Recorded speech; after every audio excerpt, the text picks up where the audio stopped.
There is so much conflicting information online, on the internet, on social media about being an introvert, empath, or a highly sensitive person. And today I really want to talk about what it actually means to be one of those three things. Guess what? It doesn't mean that you hate people.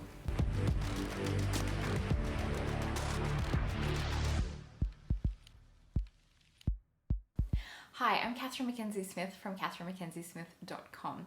Thank you so much for being here for episode 2 of sensitiveu. I would love to start by talking a little bit about what it means to be an introvert, an empath, and a highly sensitive person, because there is a lot of conflicting information out there, there's a lot of confusion, and let's just get a little bit of it cleared up. So please remember that this is a lot about the research that I've personally done and my personal experience and interpretation of things. If you find that your experience is different, I would love to hear from you, because I'm always open to these conversations being something that's really meaningful and allows us to all grow as people. Please comment below if this is you, or send an email to info@katherinemackenzie-smith.com and let's keep this conversation going. But for today, what I want to do is start by talking about introverts, empaths, and highly sensitive people, and what makes all of those aspects different. You can be one of the three or a combination of all three together. Let's start with introverts, because that's probably the most mainstream. You might see online that being an introvert means that you hate people, that you hate leaving your house, that you don't like going out, that you only talk to animals, that you hate going to parties, and all of the rest. Please tell me if you've heard other weird myths and misconceptions about being an introvert. But what it actually means to be an introvert is that you get your energy from time spent alone. That's pretty much it. There's different definitions out there, but it can also mean that you internally process information. But I've also come across introverts who are external processors, so I'm still not convinced that this is actually true. If you get energy from time spent alone, this doesn't mean that you only ever want to be alone. It doesn't mean that you're a bad introvert if you go a couple of days without talking to people and then you really need to just have some good conversation. What it actually means is that we all sit on a spectrum of introversion, extroversion. This was initially developed and kind of created by Carl Jung back many years ago.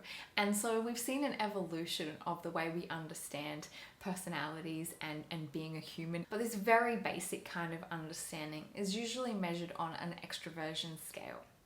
For myself personally, doing a Myers-Briggs personality type indicator test, I'm about 13% extrovert, which means that there is a very specific point in time my switch flicks and it's time to go home, take my shoes off, get in my pajamas and not talk to anyone for a significant amount of time until I'm successfully re-energized. Now, this might look totally different for you. There are a lot of people that fall in the middle of the spectrum, which is a very kind of ideal point, and they're called ambiverts. Maybe that's you. I see all the time people talking about how they're extroverted introverts or introverted extroverts. This probably just means that they're very close to the middle, and so they kind of enjoy an equal amount of time spent with other people and an equal amount of time spent alone. There's really no kind of clear definition, and it doesn't really matter. Sometimes identities and labels can be something that stops us, and so it is very important to me that we kind of change the conversation about what it means to identify as an introvert or an extrovert. There's nothing wrong with you if you really like to be around people, and then at some point you decide that you need to go home. Really all that means is that the length of time that you can be out in the world in a big group of people versus the length of time you then need alone to re-energize is going to be different based on where you fall on the spectrum. That's pretty much about as simple as it gets. Now sure, with that come lots of other indicators and factors that are not taken into consideration with this very kind of simplistic way of seeing it. So for now, let's just stick with this very simplistic, generalized kind of definition and understanding of what it means to be an introvert and what it means to be an extrovert. Highly sensitive people are very similar, I guess, in the way we understand what it means to be an introvert. If you are an introverted, highly sensitive person, this is pretty likely because 70% of introverts are also highly sensitive. That means though that 30% of extroverts are highly sensitive people. So you can be a highly sensitive introvert, but you may also not be. What I kind of have come to understand about being a highly sensitive person is the way that our kind of nervous system and our brains process information. Now, if you've read Susan Cain's book Quiet, you'll notice that her research and that of someone she interviews in the book, Dr. Brian Little, they talk very much about stimulation as an aspect of being an introverted person. Now, again, like I always say, this is so much about my personal understanding and interpretation of things. But what I've really come to understand is that being a highly sensitive person is about a certain level of stimulation that our nervous systems can handle before we need to kind of really bring it down a notch. So, for example, what this can mean is very much in relation to the five senses. So if you may be highly sensitive if you don't like having overhead lights on, don't like certain levels of noise, especially when you're trying to concentrate or do work. That there are certain levels or tempos of music that you prefer to listen to. I personally prefer silence or very low tempo music, especially when I'm working, versus my partner who isn't highly sensitive, who really likes dubstep when he's kind of reading and writing so that he doesn't fall asleep. And so this kind of brings me to what we're looking for is our base level of stimulation, an optimal level of stimulation. Keeping in mind that we all have different versions of reactivity in our nervous systems. So for a highly sensitive person, this base level of stimulation is obviously a lot lower than someone who is not a highly reactive person or highly sensitive person.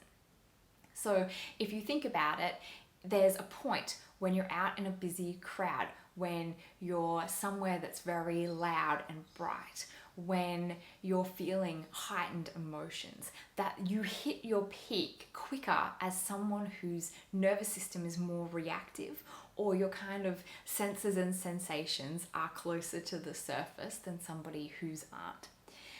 For example, this can be, I know for me, it's very hard for me to concentrate when I'm hungry, when there are people leaf blowing or mowing the lawn outside my window, when the lights are too bright, when there's too much other noise going on. It is very hard for me to concentrate. I know that over time I'm definitely getting better at it. But this also can go for emotional and energetic stimulation as well. So if you are feeling the emotions or you're in a heightened situation, we're going to reach our peak quicker than somebody who maybe isn't as highly sensitive. And energetically, this can just be based on how much more sleep that we need, how well we kind of function first thing in the morning or late at night. It can also mean, who we're around or what kind of energy. It can be even emotional to the point of when we watch things that we have a more heightened emotional reaction than someone who isn't highly sensitive. So again, quite a generalized view, but very much I feel based on our kind of nervous system reactions and also our sensory, emotional and energetic reactions as well. Remembering that we're always trying to get to that optimal level of stimulation. And so the more that we are aware of that in ourselves, and this comes by noticing when we're starting to feel frazzled or frustrated or kind of a bit jittery, where that comes in, and what we need to do to really bring that stimulation down by going out for a walk or sitting somewhere quietly for a few minutes, taking a shower, or cutting out that extra coffee during the day. And empaths are very much sensitive to the energy of others. We have an ability to sense things on a different level to maybe those 5 major senses. It's kind of more of an energetic feeling than it is anything else. This comes also from being highly sensitive in order to be able to identify when someone's kind of off based on things that are a little bit more nuanced, like their energy, the way that they say things, the tone and inflection in their voice, the body language that other people might not pick up on, and the energy that is coming off them. Empaths often have, without proper boundaries and a proper understanding of what it means to be an empath and our own energy fields, it can be very easy to actually take on the emotions and energy of somebody else. So this can mean that you walk into a room and somebody is in there and they're upset, and how quickly that transfers over to you. I've even met empaths who can actually feel pain of somebody else who's going through something without even knowing that they're in pain, and actually taking on the physical sensations, the emotional and the energetic pain and suffering of another person who, it may not even be in the room, it might be in a car driving past, or kind of, in a big group situation on a plane or in a room where they're actually that attuned and that kind of unable to have those clear boundaries around their own energy, that they take on and absorb the emotions and the sensations of other people. Now again, not every introvert or highly sensitive person is an empath. Not every empath is highly sensitive or introverted. We do find that there are lots of crossovers between the three, but you may be one without being the others, or you may find that you're kind of a combination of all three. The really important thing is there's obviously no rules and there's no right or wrong here. This is just really about actually having a better understanding of ourselves, so that we know when we've hit our stimulation limit and it's time to go home, or when we're feeling a little bit frazzled and frustrated, and we're able to communicate that with a partner or a co-worker in order to really let them know what's going on for us, so we don't just seem like we're mad at them, or we're in a bad mood, or we're unable to handle what's going on, but we're actually able to speak words to how we're feeling and what we really need in any given moment. I truly believe that this is what is needed in order for us to be able to really show up and shine as introverts, empaths, and highly sensitive people. So that's a little bit more about the distinctions between introverts, empaths, and highly sensitive people. No, it doesn't mean that you don't like people. It just means that maybe there's a limited amount of time that you can spend in a big group of people before you need to go home and be in the quiet on your own. Or maybe it's just that the big crowds are too much stimulation for your nervous system, or that you take on too much of other people's energy. Understanding this about ourselves is so important. So I really encourage you to start to notice these things that are happening in your day-to-day, so that you can start to put words to it and start to understand it better for yourself, so that you can really feel energized and not feel drained all the time. But I'd love to hear from you. Please let me know in the comment section below if you're an introvert, an empath, or a highly sensitive person, if you identify with a combination of those or even all three.